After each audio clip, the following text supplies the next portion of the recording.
Convido os irmãos a abrir a palavra do Senhor. Quem tiver com a Bíblia aberta, em 1 Tessalonicenses, capítulo 5, versículo 19, diz assim: Não apagueis o espírito. Amém? Meus irmãos, hoje vamos falar, com a graça de Deus, sobre um dos pontos principais da doutrina cristã, que é entender um pouco mais sobre o Espírito Santo. Então, o primeiro objetivo é que nós vamos ver que o Espírito Santo, ele é uma pessoa. Muitos grupos de cristãos, especialmente aqueles que não acreditam na Trindade, veem o Espírito Santo como uma força ou uma energia impessoal. Muitos não reconhecem o Espírito Santo como sendo Deus, mas essa visão está errada e distorce completamente a verdadeira natureza do Espírito Santo, que ele é uma pessoa e é divino, igual o Pai, igual ao Filho. E o segundo objetivo, com a graça do Senhor, é que muitos de nós até entendemos que o Espírito Santo é uma pessoa, mas não agimos de acordo. Então, por isso, vamos falar também sobre o relacionamento com o Espírito Santo. Vamos tentar perceber que o Espírito Santo não é uma força impessoal, mas uma pessoa com quem podemos ter um relacionamento íntimo.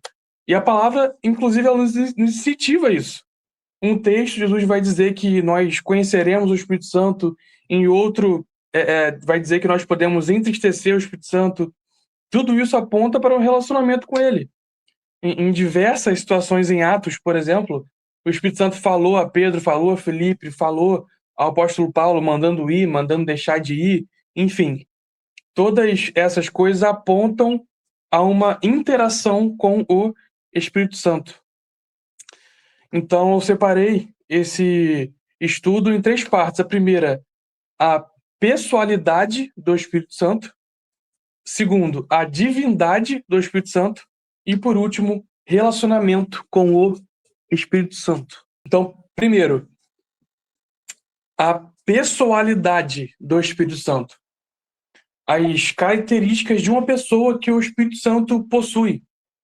Para nós entendermos o Espírito Santo como uma pessoa, a gente precisa olhar para as características que a palavra atribui a ele, que são exclusivas de uma personalidade, de uma pessoa. A começar, primeira, o Espírito Santo, ele tem intelecto.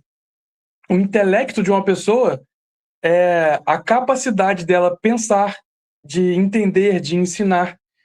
E o Espírito Santo, como uma pessoa, possui esse intelecto. E isso é evidenciado na palavra. Por exemplo, eu separei aqui João 14, 26, que fala: Mas aquele Consolador, o Espírito Santo, que o Pai enviará em meu nome, esse vos ensinará todas as coisas e vos fará lembrar de tudo quanto vos tenho dito. Ainda em João, alguns capítulos à frente, no capítulo 16, ele fala: Mas quando vier aquele Espírito de verdade, ele vos guiará em toda a verdade, porque não falará de si mesmo, mas dirá tudo o que tiver ouvido e vos anunciará o que há de vir. Quer dizer, nesses 2 versículos, mostram claramente o Espírito Santo como um mestre. Um mestre que ensina, que fala, que guia, que direciona, que revela as verdades de Deus para nós. Uma mera energia ou uma força não fala, nem ensina. Falar, ensinar é característica de quem tem um intelecto. Aí, segunda característica de personalidade, o Espírito Santo, ele tem vontade. A vontade de uma pessoa é a capacidade dela tomar decisão, de escolher, de planejar, de agir, conforme a sua escolha.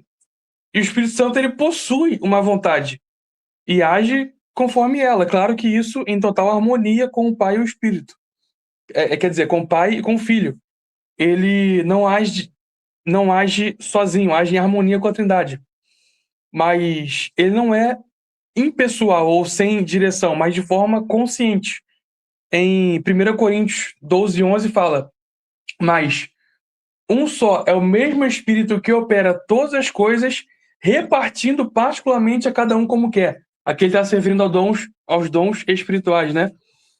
Então, quer dizer, nesse verso, o Espírito Santo, ele distribui os dons espirituais e age conforme a sua vontade. Não de forma automática ou impessoal, mas com um propósito, com direção. Sua vontade é perfeita, porque está em total sintonia com a vontade do Pai e do Filho. Então, o Espírito Santo tem vontade. Terceiro, o Espírito Santo tem emoções. Assim como nós, o Espírito Santo ele tem emoções. Ele também sente. Isso é uma prova clara de que ele é uma pessoa. O Espírito Santo pode se entristecer, que mostra que ele é sensível ao nosso comportamento, né? E a maneira que nós vivemos. Isso está lá em Efésios 4:30, que fala: não entristeçais o Espírito Santo de Deus, no qual estáis selados para o dia da redenção. Então, nós podemos, com a nossa atitude, entristecer o Espírito Santo. Quando pecamos, quando desobedecemos. Então, ele não é uma pedra simples que não reage, mas uma pessoa que importa profundamente com a nossa santificação, com a nossa obediência e com como levamos a nossa vida no nosso dia a dia. Ele quer isso, que nós vivamos de acordo com a vontade do Pai. E se entristece quando nós nos afastamos desse caminho. Entende? Então, eu citei apenas 3 exemplos, que é que o Espírito Santo tem intelecto, tem vontade, tem emoções. São características da pessoalidade, ele é uma pessoa. Eu poderia citar diversos outros aspectos que mostram que o Espírito Santo é uma pessoa. Separei apenas 3. Mas algumas seitas, ou até mesmo alguns irmãos em Cristo, acreditam que o Espírito Santo ele não é uma pessoa. É uma energia, ou como se ele como se Deus e o Pai compartilhassem mutuamente o Espírito Santo, mas não necessariamente sendo uma terceira pessoa da Trindade, enfim. Só que não é isso que a palavra nos mostra, tá? Então, segunda parte. Agora que nós vimos na palavra que o Espírito Santo ele é uma pessoa, temos que entender também a divindade do Espírito Santo. Temos que reconhecer que ele é plenamente divino, que o Espírito Santo é Deus. Ele compartilha os mesmos atributos e a mesma essência de Deus Pai e Deus Filho. Negar a divindade do Espírito Santo é cometer um erro teológico que vai comprometer a doutrina bíblica da Trindade. E, enfim, então vamos explorar as bases bíblicas que confirmam a divindade do Espírito Santo. Primeira, cadê? O Espírito Santo, ele é chamado de Deus. A Bíblia, ela identifica diretamente o Espírito Santo como sendo Deus. Coloca ele na mesma posição do Pai e do Filho. Um exemplo claro disso é o exemplo de Ananias e Safira, está em Atos 5, versículo 3-4, fala: disse então Pedro: Ananias, por que encheu Satanás seu coração para que mentisse ao Espírito Santo e retivesse parte do preço da herdade? Guardando-a não ficava para ti, e vendida não estava em seu poder? Por que foste desígnio em teu coração? Por que formaste esse desígnio em teu coração? Não mentiste aos homens, mas a Deus. Então, o mesmo texto vai dizer que ele mentiu ao Espírito Santo, e isso significa mentir a Deus. Então, quer dizer, isso mostra claramente que Pedro identificava o Espírito Santo como sendo Deus. Entende? O Espírito Santo, segundo ponto, ele também possui atributos só de Deus.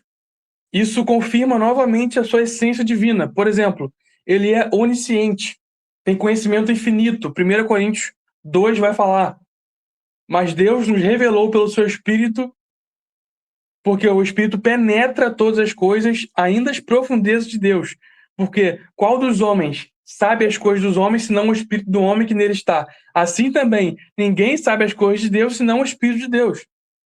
Esse texto mostra que o Espírito Santo conhece tudo, inclusive os segredos mais profundos de Deus. Só pode ser verdade de alguém divino. Também fala sobre a onipresença, que é estar em todos os lugares. Está em Salmos 109 isso. Ele fala: para onde me irei do teu espírito? Se eu for, para onde for direito a face? Se eu subir aos céus, lá estás. Se eu for à profundeza do abismo, lá estás. Ou seja, ele também é onipresente. E também um outro atributo, que é de Deus da eternidade. Hebreus 9:14 vai falar: quanto mais ao sangue de Cristo, que pelo Espírito eterno se ofereceu a si mesmo imaculado a Deus. Então o Espírito Santo ele é descrito como eterno. Mais uma característica que é exclusiva de Deus. Terceiro ponto, o Espírito Santo é igual ao Pai e ao Filho. Igual. Ao falar sobre o batismo e outros contextos, o Espírito Santo é colocado em igualdade com o Pai e com o Filho, mostrando a sua posição na Trindade. Mateus 28. Portanto, ide, ensinai todas as coisas, batizando em nome do Pai, do Filho e do Espírito Santo.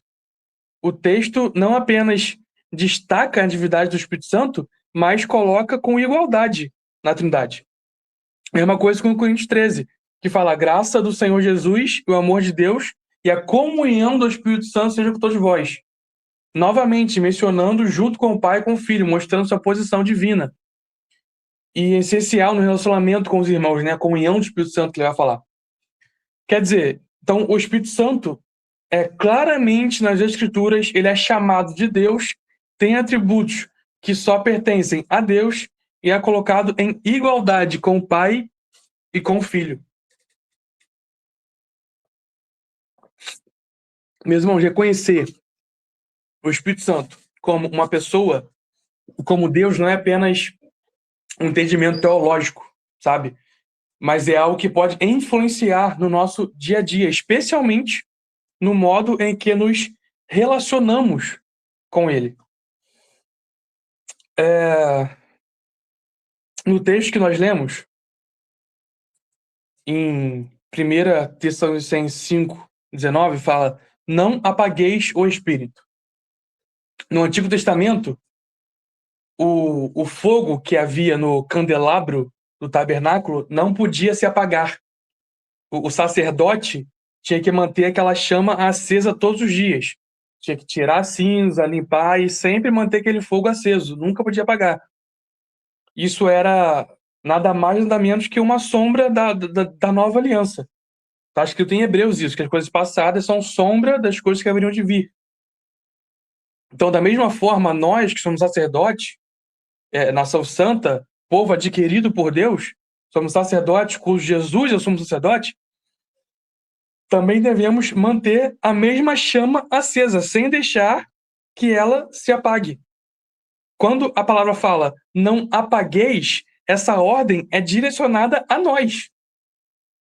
Nós que precisamos buscar não apagar o Espírito. É semelhante que Paulo vai falar com Timóteo. Ele fala: Timóteo, desperta o dom que é em ti, Timóteo. Ele está dizendo: não é o Espírito Santo que tem que despertar, é você que fez dormir. Então é você que tem que despertar o Espírito Santo que é em ti. E nós também, a ordem, o imperativo é direcionado a nós: não apagueis. Precisamos buscar não apagar o Espírito. Então surge a pergunta: peraí, sou eu que vou fazer ou é o Espírito Santo que vai fazer? A resposta é que vamos trabalhar juntos, né? Vamos trabalhar juntos. E esse trabalho em conjunto é chamado de interação com o Espírito Santo. Entende? Por exemplo, quando nós vamos para 1 Coríntios 12, no versículo 11 vai dizer que é o Espírito Santo que distribui os dons. Versículo 11. Mas no mesmo capítulo, no versículo 31, fala que é nós que temos que procurar os melhores dons. Quer dizer, é o Espírito que distribui os dons ou é nós que temos que procurar os dons? A resposta é a mesma. Quer dizer, vamos trabalhar em conjunto. Nós vamos buscar os dons e ele vai distribuir como ele quer. Não adianta nós queremos buscar algum dom espiritual se o Espírito Santo não quiser distribuir. Do mesmo modo contrário, não adianta o Espírito Santo querer distribuir algum dom espiritual se nós não buscarmos isso. Precisamos trabalhar em conjunto. A palavra fala em Romanos 8:26. Da mesma maneira também, o Espírito Santo ajuda nas nossas fraquezas, ele nos ajuda. O ajudar não é somente no sentido de você delegar para ele fazer, é trabalhar em conjunto. Você imagina uma ocasião, que teve um evento aqui em Guaba Grande, tinha um, um- esqueci o nome daquilo, um isopor pesado, com gelo, com tudo, que eu não estava conseguindo chegar de jeito nenhum. Aí eu chamei um irmão, o João, para ele me ajudar. Eu sozinho não consegui pegar, mas eu peguei aquele isopor de um lado, ele pegou o isopor do outro, e a gente levou até o local onde a gente ia fazer a confraternização. Isso é ajuda. No original é a palavra sunanti lambonomai, que significa isso, uma ajuda em conjunto. Não é somente você vai jogar, Espírito Santo, é muito pesado para mim, carrega aí. Não, vai trabalhar em conjunto. Um vai pegar de um lado, o outro vai pegar de outro. E para manter o relacionamento com o Espírito Santo, precisamos entender como ele interage conosco. A começar reconhecendo que ele não age sozinho, mas que em muitas situações ele espera a nossa cooperação. Assim como o fogo precisa ser alimentado para continuar queimando, o Espírito Santo precisa que estejamos dispostos a trabalhar com ele continuamente. E essa interação é fundamental para a obra de Deus. Não somente em nossas vidas, mas também no mundo todo. Você está me entendendo? Então, citando um exemplo bíblico do, do, do relato de Filipe com o eunuco etíope, que está lá em Atos 8, se eu não me engano. Primeiro, Filipe ele recebe de um anjo a ordem de ir para o sul, no caminho para o deserto. Depois, o Espírito Santo ordena que Filipe caminhe até onde estava o eunuco. Filipe obedece, prega o evangelho, o eunuco se converte. Depois disso, simplesmente, Filipe é arrebatado e é transportado para outro lugar. Aí eu me pergunto, se o Espírito Santo ele era capaz de transportar Filipe de uma forma sobrenatural, por que não fez isso desde o início? Por que Filipe ele teve que se levantar, ele andar rumo a Gaza, pro caminho deserto, caminhar um pedação, aí quando chegar lá, ele viu uma carruagem, caminhar até a carruagem, até chegar no eunuco? Por que o Senhor não só teleportou ele para lá de uma vez? A resposta é a mesma. Foi uma obra conjunta entre Filipe e o Espírito Santo. O Espírito Santo deu uma direção, mas Filipe precisou agir em obediência. Deus pode realizar tudo sozinho, mas ele escolhe trabalhar através de nós, envolvendo a gente numa missão no seu reino. É igual um pai. Se um pai ele for mexer, por exemplo, em algo na casa dele, sei lá, uma pia quebrou, o pai vai lá consertar a pia. O pai, ele consegue consertar sozinho? Consegue. Mas às vezes ele chama o filho para ajudar ele. Por quê? Porque ele quer estar perto do filho. Quer ensinar o filho aqui, filho, assim que faz. Ou seja, o pai conseguiria resolver o problema de uma pia quebrada sozinho? Conseguiria. Mas ele quer que o filho esteja ali no meio. Assim que o Espírito Santo faz com a gente. Ele pode agir, mas ele quer interagir. Entende? Então, não podemos cair em dois extremos no nosso relacionamento com o Espírito Santo. Querer fazer tudo sozinho, como se não dependêssemos dele, e nem esperar que ele faça tudo sozinho, sem a nossa participação em nada. Assim, a gente devemos nos perguntar: estamos dispostos a obedecer e agir em parceria com o Espírito Santo? A obra que ele quer realizar em nós, através de nós? Enfim, depende desse relacionamento. Aí você se pergunta, como adquirir esse relacionamento? Primeiro, através da oração constante, onde não apenas pedimos, mas também ouvimos o Espírito Santo em nosso interior. A leitura da meditação da palavra, afinal, é através da Escritura que ele nos ensina, que ele nos guia, ele revela a sua vontade, entende?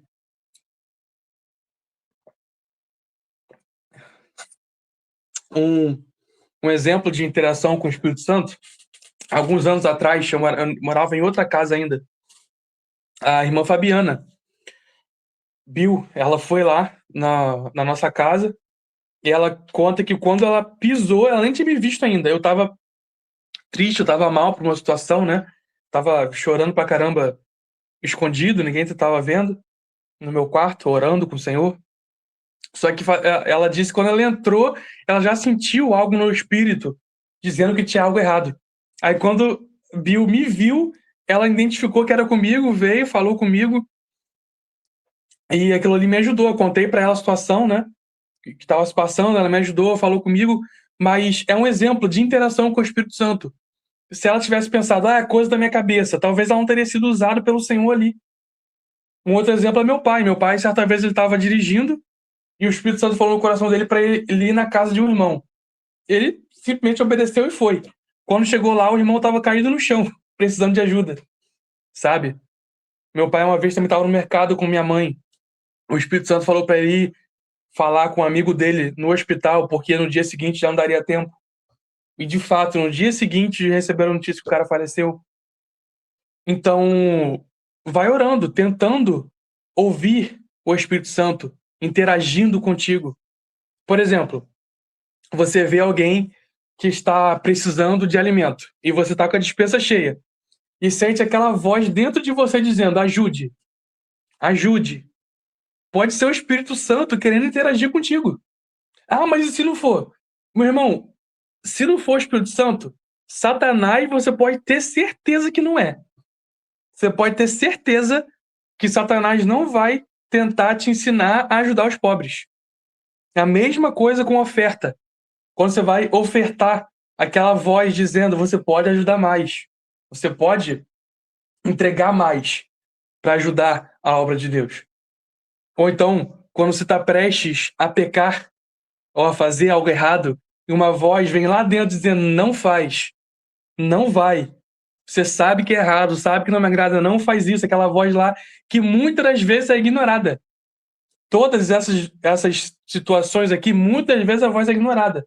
Você vai na sua despensa, você pega 1 quilo de algum alimento, arroz, feijão, e aquela voz diz: você sabe que você pode ajudar mais, você sabe que a pessoa está precisando mais, mas às vezes aquela voz é ignorada. Pode ser a voz do Espírito Santo querendo te conduzir, querendo interagir contigo, fazendo você obedecer a palavra do Senhor, que diz que aquele que sabe fazer o bem e não faz, peca. Então o Espírito Santo ele vai conduzindo, meu irmão, não ignore. Quando essa voz vier dentro de você, que você sabe que é o Espírito Santo falando, ore em espírito. Assim, parando para ouvir, para orar, você vai aprendendo a escutar o Espírito Santo. E a palavra fala, 1 Pedro 5,7, lance sobre ele toda a sua ansiedade, porque ele tem cuidado de você. Então você vai aprender a lançar seu Espírito Santo, a sua ansiedade, a lançar seus problemas, vai sentir ele te respondendo. Você quer ver um exemplo? Antes de eu me casar, quando eu estava namorando a Ana Gabriele, eu sempre fui ensinado, eu sempre vi em parentes, graças a Deus, o casamento do meu pai e da minha mãe sempre foi um casamento abençoado, que sempre, eu vendo o casamento dos meus pais, sempre me incentivaram a casar. Pelo exemplo deles. Mas em outros parentes, tio, tia, né? Eu aprendi que eu não posso me casar esperando que a pessoa mude.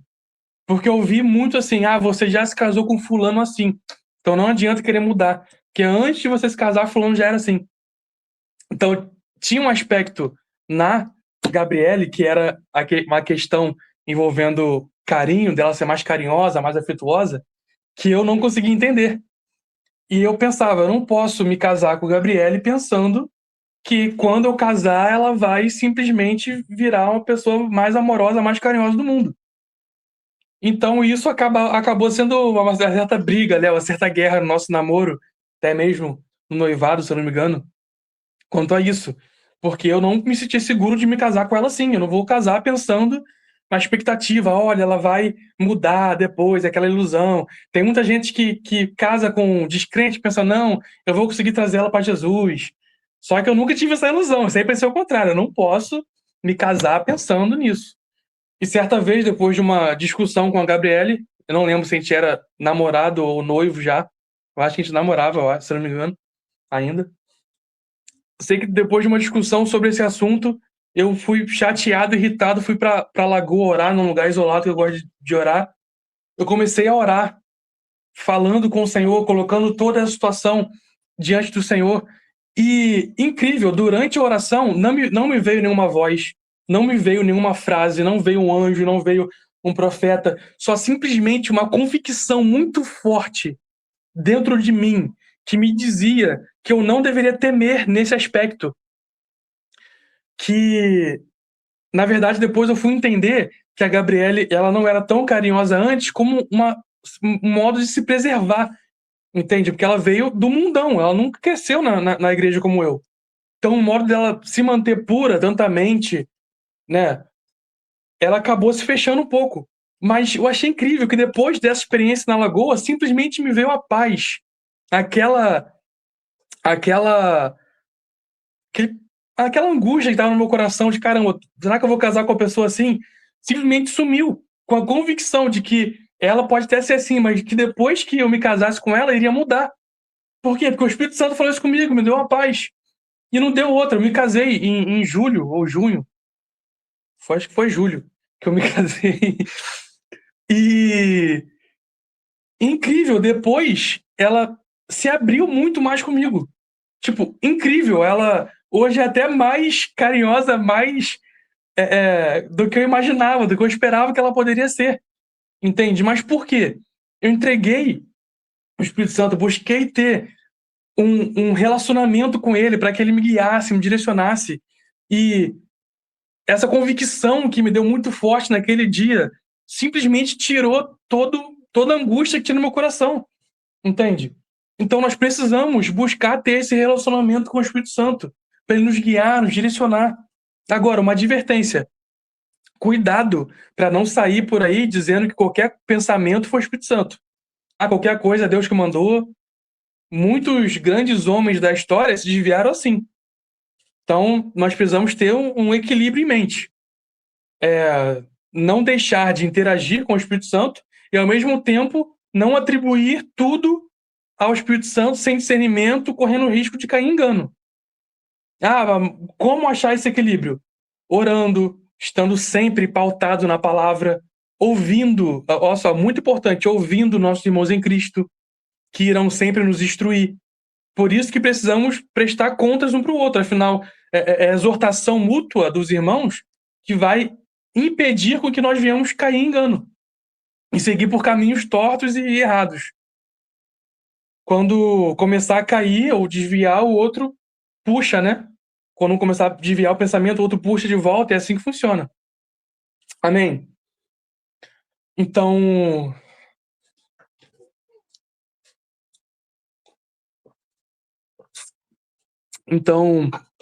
meus irmãos, o Espírito Santo não é uma força impessoal, mas uma pessoa com quem podemos sim ter um relacionamento profundo.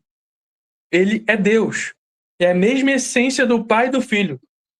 A sua presença em nossas vidas deve ser cultivada, não ignorada. Não podemos deixar que ele seja apagado pela rotina, pela correria do dia a dia, pelo pecado, pela indiferença, pela religiosidade ou qualquer sorte de coisas que possam nos fazer esquecer dele. Entende? A verdade é que Deus escolheu agir em parceria conosco e ele nos dá a direção, mas depende da nossa obediência. A cada dia. Cada dia é uma nova oportunidade de interagir com Deus, de viver de acordo com sua vontade. Nosso desafio diário é esse, é cooperar com ele, ouvir sua voz, alimentar a chama do Espírito Santo nos nossos corações e nos entregar à obra dele. Então, irmão, não ignore o Espírito Santo, mas mantenha acesa a chama em cada área da sua vida e que o Senhor nos abençoe por esse estudo. Em nome de Jesus, amém